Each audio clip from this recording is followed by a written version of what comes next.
السلام علیکم، آپ دیکھ رہے ہیں مبشر لقمان چینل. میرا نام مبشر لقمان ہے اور بڑی لیٹسٹ ڈیولپمنٹس ہو رہی ہیں. ایک خبر تو یہ آئی ہے کہ ٹرکی اس وقت سرکاری طور پہ کشمیر کے اندر اس نے لوکل جرنلسٹ کو ہائر کرنا شروع کر دیا، کیونکہ ٹرکی جو ہے وہ اب امت مسلمہ کی نئے بلاک کی جو لیڈرشپ کے رول کے لیے آ رہا ہے، تو اس میں وہ چاہتا ہے کہ وہ کشمیر اور فلسطین کا سب سے بڑا علمدار بن کے وہ سامنے آئے. اچھا، کہا جا رہا ہے اس کے پیچھے کہ ایک عرب ملک ہے، اس کی فنڈنگ اور اس کا فائنانس جو ہے وہ اویلیبل ہے، لیکن ابھی تک یہ بات کنفرم نہیں ہوئی، تو اس لیے میں اس کا نام نہیں لے رہا. لیکن فیکٹ آف دا میٹر اس کہ ٹرکی نے لوگوں کو ہائر کرنا شروع کر دیا ہے. اچھا، یہ آئیڈیا نیا نہیں ہے.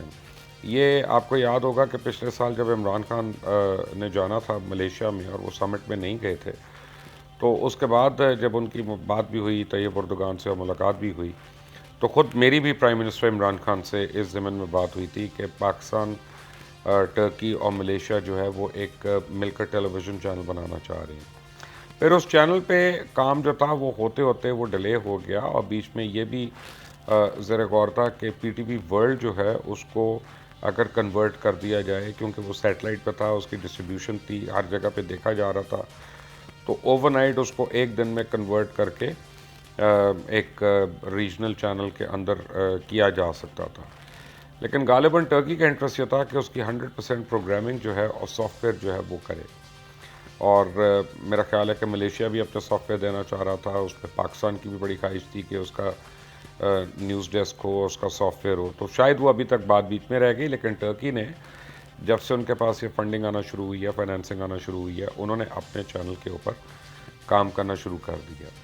اچھا، اب کیا ہے کہ جس طرح قطر نے الجزیرہ کو بڑا استعمال کیا، اور الجزیرہ کا کام یہی رہا کہ مختلف جگہوں پہ فساد جو ہے یا لڑائی جھگڑا جو ہے اس کو ہائی لائٹ کیا جائے اور دہشت گردوں کو پروموٹ کیا جائے. یا دہشت گرد کو آپ پروموٹ کس طرح کرتے ہیں؟ آپ یہ سمجھ لیں کہ اگر آج میں ایک کسی دہشت گرد کا انٹرویو کرتا ہوں اور اس کو چلا رہا ہوں میں، تو ایکچولی میں دہشت گردی اور اس دہشت گرد کو پروموٹ کر رہا ہوں. کیونکہ دہشت گردی کا اصل مقصد ہوتا ہے کہ لوگوں تک خوف و ہراس پھیلانا. تو وہ صرف دھماکوں سے نہیں ہوتا، وہ باتوں سے بھی ہو سکتا ہے، وہ آئیڈیالوجی کو بتا کے بھی ہو سکتا ہے، اور پھر اس کی وہ عجیب عجیب منطق اور ریزنز ہوتے ہیں. تبھی آپ دیکھیں کہ بن لادن کی بھی ٹیپس چلیں، اس پہ القاعدہ والوں کی چلیں، ایمن الزوائری کے متعلق خبریں چلیں، اور وہ جو دنیا میں کوئی اور چینل نہیں چلاتا تھا وہ چلاتے تھے. تو بہرحال اب الجزیرہ جو ہے اس نے سڈنلی پاکستان سینٹرک رپورٹنگ بھی شروع کر دی ہے، اور میں تو گورنمنٹ آف پاکستان کو یہ ریکویسٹ کروں گا کہ اس کے اوپر نظر رکھیں اور قطر کی حکومت کو تنبیہ کریں کہ وہ بلوچستان کے اندر سے جس طرح سے الجزیرہ رپورٹنگ کر رہا ہے وہ بڑی تشویشناک باتیں ہیں، and this should not be allowed to go on just like that. اور پاکستان اور قطر کے تعلقات ہیں، اور پاکستان کو قطر کے ساتھ یہ سوال اٹھانے چاہیے. دوسری طرف جہاں تک الجزیرہ کا اپنا تعلق ہے، تو غالباً دنیا میں سب سے زیادہ اسرائیلی نیشنلز اور اینالسٹ اور جو اینکرز ہیں وہ خود الجزیرہ میں کام کرتے ہیں اور وہاں کے لیے اپیئر ہوتے ہیں. تو اس سے آپ کو پتہ چلتا ہے کہ وہ فینس کی ہر طرف پہ کھیلتا ہے اور ہر کیمپ کے اندر وہ ہے. بہرحال ٹی آر ٹی اس کے برعکس جو ٹرکی کا چینل ہے، انہوں نے کیا کیا کہ وہ پاکستان کے متعلق بڑی اچھی ڈاکیومنٹریز دکھا رہے ہیں، پاکستان کے لیے بڑی پازیٹیو خبریں دے رہے ہیں، وہ فلسطین کے لیے بڑی اچھی خبریں دے رہے ہیں، وہ کشمیر کے اوپر جو ہے وہ بڑا اس ایشو کو ہائی لائٹ کر رہے ہیں، اور وہ جو اسٹیٹ آف پاکستان کی جو پالیسی ہے کشمیر کے اوپر وہ اس کے ساتھ ایڈہیئر کر رہے ہیں. تو انہوں نے بجائے الجزیرہ والا ماڈل اپنانے کے، انہوں نے دوسرا ماڈل اپنایا کہ کس طرح وہ اپیسمنٹ کی پالیسی کر کے سب کو اپنی سائڈ پہ لیں. ٹرکی کے ساتھ ظاہری بات ہے ایران بھی مل رہا ہے، اور ایران جو ہے وہ ایران اور ٹرکی کے درمیان بڑے آسان بانڈنگ ہے کہ وہ چیئرمین ماؤ نے کہا تھا my enemies enemy is my best friend. تو وہی ان دونوں کا حال ہے. اچھا، یمن بھی ان کے ساتھ ہوگا، اس میں کچھ اور ممالک بھی ملیں گے. اب وقت آ رہا ہے کہ پاکستان کی فارن پالیسی جو ہے وہ ہومیوپیتھک پالیسی نہ رہے اور وہ ویل ڈیفائنڈ پالیسی ہو. پاکستان نے ہمیشہ اپنے آپ کو انڈر سیل کیا، ہمیشہ اپنی پوزیشن کو کمپرومائز کروایا. کبھی اس نے احساس نہیں کیا کہ 22 کروڑ لوگ ہیں، 22 کروڑ مسلمان ہیں، نیوکلیئر کنٹری ہے، اور جیو پولیٹیکل لوکیشن ہماری جو ہے اسٹریٹجکلی بہت امپورٹنٹ ہے. تو ہمارے فارن آفس جو ہے یا فورن پالیسی میکرز ہیں، انہوں نے ہمیشہ پاکستان کو انڈر سیل ہی کیا ہے، اور ہم یا اس سائڈ پہ ہوتے ہیں یا اس سائڈ پہ ہوتے ہیں، اس سائڈ پہ اصولاً پاکستان خود ایک لیڈرشپ موڈ میں آ سکتا ہے اگر یہ اپنے آپ کو صحیح پوزیشننگ کرے. اور اس وقت پاکستان جو ہے BRI پروجیکٹ کا مین سٹیک ہولڈر ہے. بیلٹ اینڈ روڈ انیشیٹو جو ہے چائنا کا، کیونکہ بیلٹ اینڈ روڈ کا جو پورا پروجیکٹ ہے یہ سی پیک اور گوادر کے بغیر یہ بیکار ہے.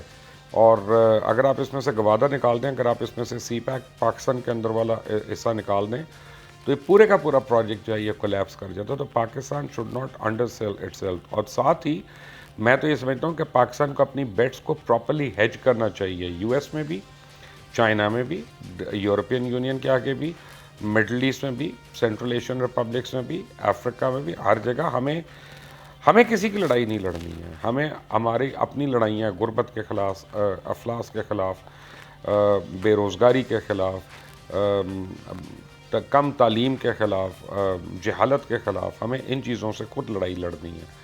تو ہمیں دوسری لڑائیاں چھوڑیں گے تو ہمیں ان چیزوں سے لڑنا شروع ہوں گے. لیکن ایک اور چیز جو بڑی تیزی سے ڈیولپمنٹ ہو رہی ہے، اور وہ ہے خطے میں بڑھتی ہوئی ٹینشن. اب راجناتھ سنگھ نے آج کہہ دیا بھارتی پارلیمنٹ میں کہ جناب اب تیار رہیں، ہم چائنا کو منہ توڑ جواب دے سکتے ہیں. یہ باتیں سن کر تو آپ کے اور میرے کان تو پک گئے ہوں گے. میں تو بول کے تھک گیا ہوں کہ انڈیا اور چائنا کی ٹینشن ہے اور شاید جنگ ہو جائے، شاید یہ ہو جائے، یہ بھی ٹرپس بڑھا رہے ہیں، وہ بھی ٹرپس بڑھا رہے ہیں. لیکن اس ساری گیم میں چائنا کا ایک طریقہ کار ہے. چائنا کی ایک ان کی آپ سمجھے گھٹی کے اندر ہے کہ وہ بہت ویٹ کر سکتے ہیں. وہ اتنا پیشنٹ قوم ہے کہ وہ اپنی پیشنس سے ہی اگلے کو امپیشنٹ کر دیتی ہے اور پریشان کر دیتے ہیں.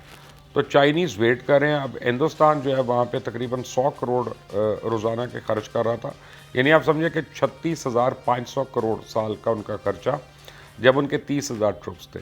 لیکن آج کی اطلاعات یہ ہیں کہ ان کے وہاں پہ 1,05,000 ٹروپس جو ہیں وہ اگلے ہفتے تک ہو جائیں گے. تو اب 1,05,000 ٹروپس کو اگر آپ اس سے ملٹیپلائی کر لیں تو تقریباً 101 پتہ نہیں، میں کاؤنٹنگ نہیں کر سکتا، پتہ نہیں کتنے کروڑ جو ہے ان کا سالانہ جو ہے وہ لگنا ہے. تو وہ ایسی تو نہیں لگا رہے. کہیں نہ کہیں انڈیا نے امپیشنٹ ہونا ہے. چائنا ویٹ اینڈ سی کی گیم کر رہا ہے اور چائنا انڈیا کو کھلا رہا ہے.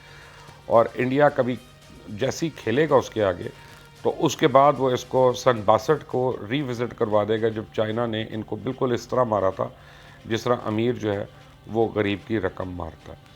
تو آپ دیکھیے گا کہ آنے والے دن جو ہیں یہ اس خطے میں بڑی تیزی سے ڈیولپمنٹس ہو رہی ہیں، نئے بلاکس بن رہے ہیں، نئی الائنمنٹس ہو رہی ہیں اور نئی چیزیں آ رہی ہیں. ایک اور چیز جس کا میں ذکر اگلے اپنے ایک ویڈیو میں کروں گا کہ پاکستان کو ان ڈیولپمنٹ سے بہت زیادہ خطرات ہیں.